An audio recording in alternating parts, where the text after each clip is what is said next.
Good morning friends. તો second ચેપ્ટરની અંદર આપણે એક સીટ આપી છે, એમના જવાબ તમને હજી નથી મોકલા, પણ એક બે દિવસની અંદર એના જવાબ સોલ્યુશન મોકલી આપી, જેથી કરીને ચેક કરી શકો તમને આવડે છે કે નથી આવડતું. મિત્રો, ઘણી બધા જેઈના એવા ક્વેશ્ચનો છે જેમાં આપણે કંઈ સમજ નહીં પડે તો કોઈ ચિંતા કરવાની જરૂર નથી. જેટલા સમજ પડે એટલા સમજવાનો પ્રયત્ન કરવાનો. નથી આવડતા તો આપણે જ્યારે રેગ્યુલર સ્કૂલ સ્ટાર્ટ થશે ત્યારે એના એક્સ્ટ્રા લેક્ચર એના આખી સીટ ફરીવારથી કરાવવામાં આવશે, એટલે કોઈ ચિંતાનો વિષય નથી. સીટ ફરીવારથી આખી કરાવવામાં આવશે. દાખલા તરીકે કોઈ સીટમાં 80 ક્વેશ્ચન છે તો 80 ક્વેશ્ચન ના જવાબ કેમ આવ્યા એ પાછું રિવિઝન કરાવવામાં આવશે, એટલે કોઈ ચિંતાનો વિષય નથી. હવે આપણે ચેપ્ટર નંબર 3 પર જઈએ છીએ. આવક કોષ્ટક જે મુલાણીભાઈ અત્યારે ચલાવી રહ્યા છે, મુલાણી સર જે ચલાવેલા છે એ ચેપ્ટર પર. આ ચેપ્ટર ની અંદરથી 4 પોઈન્ટમાંથી ક્વેશ્ચન આવે છે, તો એ 4 પોઈન્ટને જ આપણે શીખવાના છે.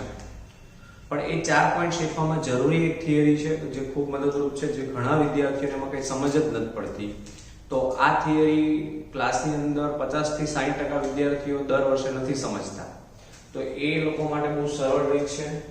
તો એ થિયરીનું નામ છે અસરકારક કેન્દ્રીય વીજભાર અને શિલ્ડિંગ અસર, એટલે કે સ્ક્રીનિંગ અસર, આચ્છાદન અસર, આવા એમના નામ છે.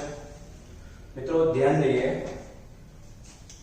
થિયરીને સમજવાનો પ્રયત્ન કરીએ. હું અહીંયા જે કંઈ પણ તમને સમજાવી રહ્યો છું એના પર આપણું અત્યારે ધ્યાન હોવું જોઈએ. આ કોઈ પરમાણુની રચના મેં લીધી છે, બહુ સમજવા જેવું છે આ, અને આમાંથી આપણે ઘણું સમજવાનું છે, એટલા માટે આપણે બોર્ડ પર ધ્યાન હવે રાખશું અને વ્યવસ્થિત રીતે આને સમજવાનો પ્રયત્ન કરશું. દાખલા તરીકે કોઈ આ પરમાણુ લીધેલો છે મિત્રો, આ એનો કેન્દ્ર છે, એટલે ધન વીજભાર છે.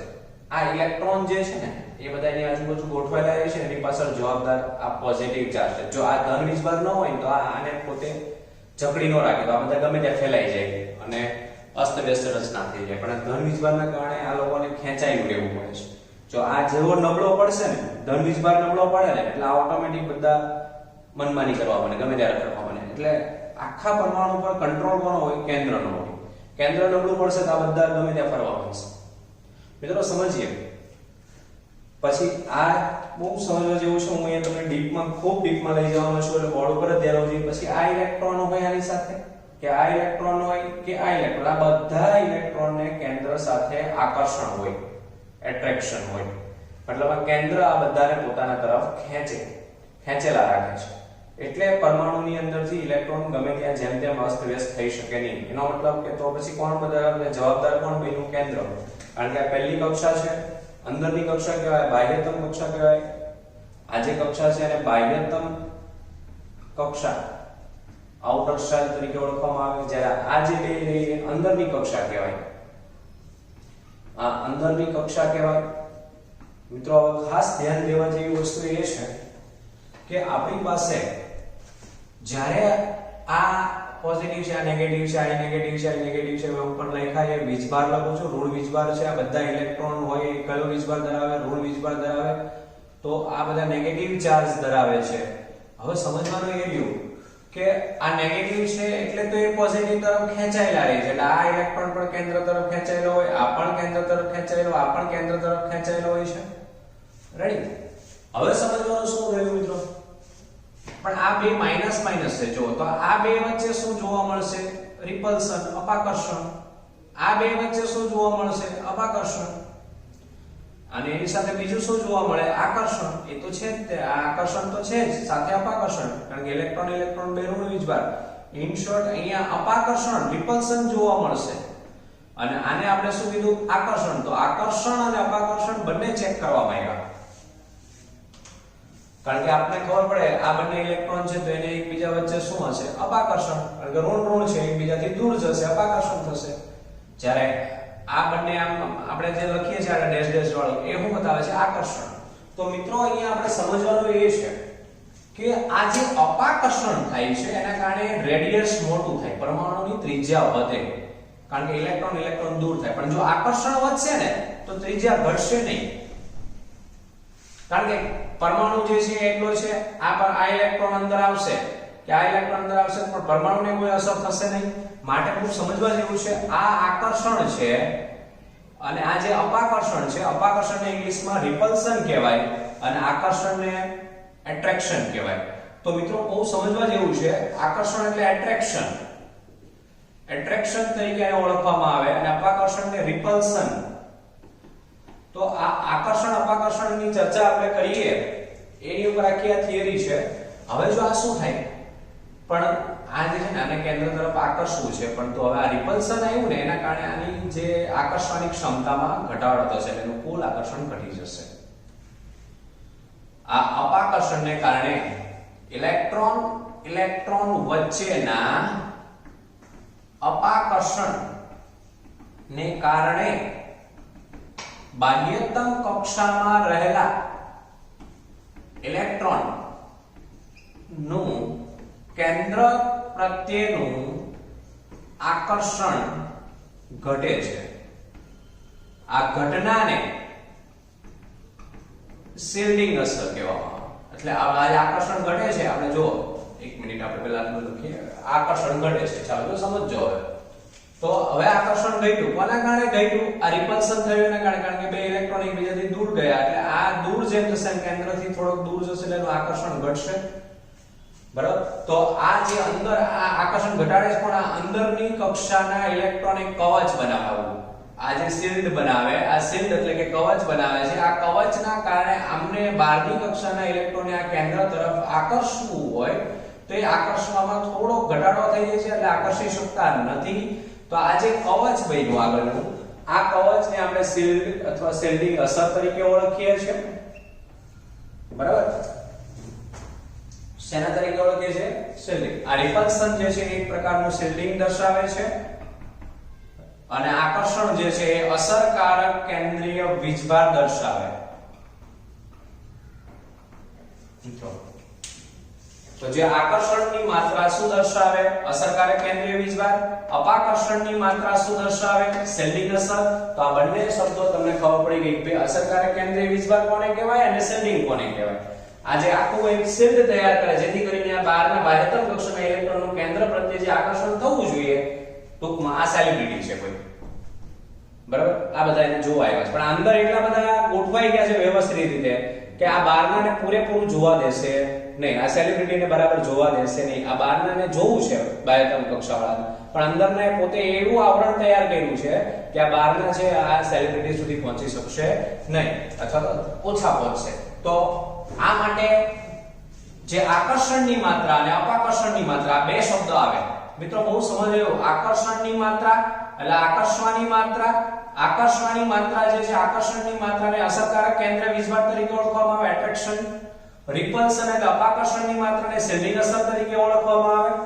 મિત્રો હવે આપણી પાસે એક બહુ મોટો અસરકારક કેન્દ્રીય વીજભાર માટે એક સૂત્ર આવશે, Z ઇફેક્ટિવ. ઇફેક્ટિવ એટલે અસરકારક કેન્દ્રીય વીજભાર બરાબર Z માઈનસ સિગ્મા અથવા Z effective Z minus S. ઘણી બુકમાં S આવે સ્ક્રીનિંગ ના કારણે અને ઘણી વખતે સિગ્મા આવે. બે સૂત્ર એક જ છે મિત્રો.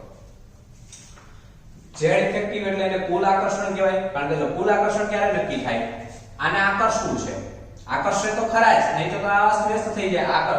પણ આ એને ધક્કો મારે છે, આ ઇલેક્ટ્રોન એમ ધક્કો મારે છે, અપાકર્ષણ કરે છે. બરાબર. પણ એ આપણી પાસે ટોટલ કેન્દ્રનો જે વીજભાર છે એમાંથી કેટલો વીજભાર ઓછો થયો પછી આકર્ષે છે. એના માટે એક સૂત્ર છે Z ઇફેક્ટિવ કુલ આકર્ષણ, જેના અસરકારક કેન્દ્રીય વીજભાર બરાબર Z એટલે કેન્દ્રીય વીજભાર એટલે ટોટલ આકર્ષણ માઈનસ સિગ્મા એટલે સ્પિનિંગ અસર એટલે અપાકર્ષણ બાદ કરવું પડે. આ આકર્ષણમાંથી આ અપાકર્ષણ બાદ કરવું પડે એટલે એટલો આપણો અસરકારક કેન્દ્રીય વીજભાર વધે. આને જેટલું બળ લગાડ્યું છે એની સામે આને એટલું અપાકર્ષણ લગાડ્યું છે એટલે આ ટોટલ આકર્ષણ જે છે કેન્દ્રીય વીજભાર કહેવાય ને. આ ટોટલ કેન્દ્રીય વીજભાર માંથી આ જે અપાકર્ષણ છે એને બાદ કરવું પડે, રિપલ્શન. એટલે આ રિપલ્શન છે, આ ભાગ આપણો કેન્દ્રીય વીજભાર છે. કેન્દ્રીય વીજભાર એટલે Z એટલે આકર્ષણ. આટલું અપાકર્ષણ એની અંદરથી બાદ કરો એટલે સ્ક્રીનિંગ અપાકર્ષણ.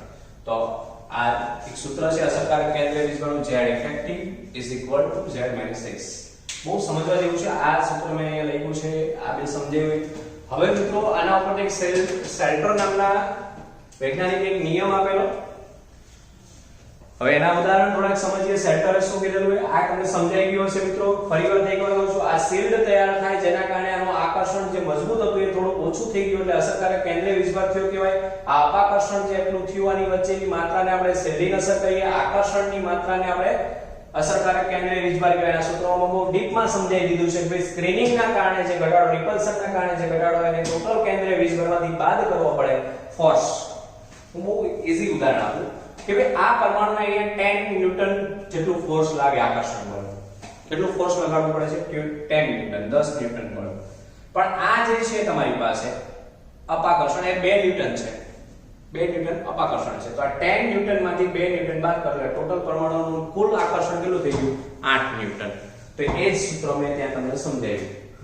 હવે મિત્રો સમજવા જેવું એ છે કે તમારી પાસે સેલ્ટરનો નિયમ છે S અને P કક્ષા માટે, કક્ષક માટે અને D અને F કક્ષક માટે. n કક્ષા હોય છે એના માટે 0.3 હોય, n - 1 હોય તો 0.85 હોય. આ 35 લઈ શકાય. પછી આ n - 2 n - 3 કોઈ પણ હોય બધા માટે 1 થઈ જશે. આમાં n માટે 0.35, આમાં પણ 0.35 બે સેમ છે, પણ અહીંયા n - 1 બરાબર 0.85 છે જ્યારે અહીંયા 1 થઈ ગયું બધું જ. તો હવે આપણે તમને એવું છે B ના 2s ઇલેક્ટ્રોન માટે z ઇફેક્ટિવ શોધો. તો પહેલા B ની ઇલેક્ટ્રોન લખવાની અને છેલ્લું જે 2s ઇલેક્ટ્રોન છે એને બોક્સ કરવાનું. હવે જો આમાં કેટલા ઇલેક્ટ્રોન? અહીંયા 2. નો સમજ પડતી હોય તો જો અહીંયા લખો. હવે ધ્યાન કોડ કરવું જોઈએ. 2 ઇલેક્ટ્રોન એટલે હું 2 મૂકીશ. આ 1 વાળા છે એટલે બરાબર. હવે તમારી પાસે આ 2 છે ને એ n કે મોટું હોય અને આ n - 1 એટલે આ 2 એ n છે ને n - 1 એટલે એક આવી જાય. હવે n - 1 માટે 0. કેટલા છે? 85 એટલે 0.85 વત્તા આ 2 જે છે બરાબર અને s2. હવે અહીંયા આ 2 ઇલેક્ટ્રોન હતા એટલે અહીંયા 2 મૂક્યા. અહીંયા 2 ઇલેક્ટ્રોન પણ આપણે એક ઓછો કરવાનો એટલે 2 માંથી 1 જાય તો કેટલા આવે? 1 ગુણ્યા n માટે કેટલું છે? 0.35. હવે આ બેનો સરવાળો કરો એટલે એ 2.05 આવશે. હવે z તમારો બેરિલિયમ છે એનો પરમાણુ ક્રમાંક z કેટલો હોય? 4. એટલે 4 - 2.0 એટલે 1.95 તમારો z ઇફેક્ટિવ આવે. આપણે બીજા ઉદાહરણ દ્વારા સમજીએ. ફ્લોરિન માટે જોઈએ. F ની 2p કક્ષક ના ઇલેક્ટ્રોન માટે z ઇફેક્ટિવ ચાલો શોધીએ. તો F ની 2p કક્ષકના ઇલેક્ટ્રોન માટે z ઇફેક્ટિવ શોધવો છે મિત્રો. તો F ની ઇલેક્ટ્રોન રચના લખવાની 1s2 2s2 9 નંબરનું તત્વ કારણ કે એમાં z બરાબર 9 આવશે. F માં ફ્લોરિન z બરાબર 9 બરાબર. તો 1s2 2s2 2p6 નહીં પણ સોરી 2p5 એટલે 9 થઈ જશે. ચાલો હવે જો સમજીએ. S અને P છે એટલે આ રૂલ્સ લાગશે. આ 2 એટલે n કહેવાય અને n - 1 કહેવાય. n - 1 એટલે 0.85 2 ઇલેક્ટ્રોન 2 ગુણ્યા 0.85. આ 2 વાળા હોય ને એના માટે રૂલ્સ એક સરખો લાગી જાય. કેટલા ઇલેક્ટ્રોન ટોટલ? બોલો જલ્દી. મેં છેલ્લી કક્ષામાં પેલું બોક્સ જેમાં બનાવ્યું આમાં એક ઘટાડવાનું હંમેશા. છેલ્લી કક્ષામાં એક ઇલેક્ટ્રોન ઘટે. 5 ના છેલ્લે 4 થઈ જાય. 4 ને 2 6. 6 ગુણ્યા બરાબર n બરાબર કેટલું છે? 0.35. તો આનો સરવાળો આપણે અહીંયા લખવાનો થશે. મિત્રો કેલ્સી લઈને આપણે એનો ઉપયોગ કરીએ, સરવાળો લખવાનો પ્રયત્ન કરીએ. તો કેલ્સી દ્વારા આપણે જે સરવાળો લખીએ છીએ 2 ગુણ્યા 0.85 1.7 વત્તા 6 ગુણ્યા 0.35 પ્લસ 1.7 એટલે 3.8 થયું. મિત્રો 3.8 આવશે. ચાલો હવે આપણી પાસે 3.8 જે આવ્યો છે જવાબ. હવે આપણે શું કરશું? z ઇફેક્ટિવ શોધશું એટલે સૂત્ર મૂકશું. z ઇફેક્ટિવ બરાબર z - s અથવા સિગ્મા. z 9 આવશે ફ્લોરિનનો પરમાણુ ક્રમાંક અને 3.8 આવ્યું એટલે સીધો જ આપણો જવાબ આવશે 9 - 3.8 5.2 આપણો અસરકારક કેન્દ્રીય વીજભાર લાગશે. જ્યારે ઇફેક્ટિવ કેવી રીતે શોધાય સમજાયું. ટિટેનિયમની 3d કક્ષક 23 નંબરનું તત્વ છે ટિટેનિયમ. 3d કક્ષક ના ઇલેક્ટ્રોન માટે જે ઇફેક્ટિવ શોધી આપણે. તો હવે એ કેવી રીતે શોધાય ધ્યાન દઈએ. ટિટેનિયમ Z બરાબર સ્કેટી વે સ્કેન્ડિયમ ટિટેનિયમ એટલે 22 નંબર આવશે સ્કેટી. હવે જો ટિટેનિયમની ઇલેક્ટ્રોન રચના આપણે લખીએ તો બહુ ઈઝીલી આપણે એની ઇલેક્ટ્રોન રચના Ti ની લખીએ 1s2 2s2 2p6 3s2 3p6 4s2 3d2 ચાલો બરાબર તો આ પ્રમાણે આપણી પાસે છે તો મિત્રો સમજવાનું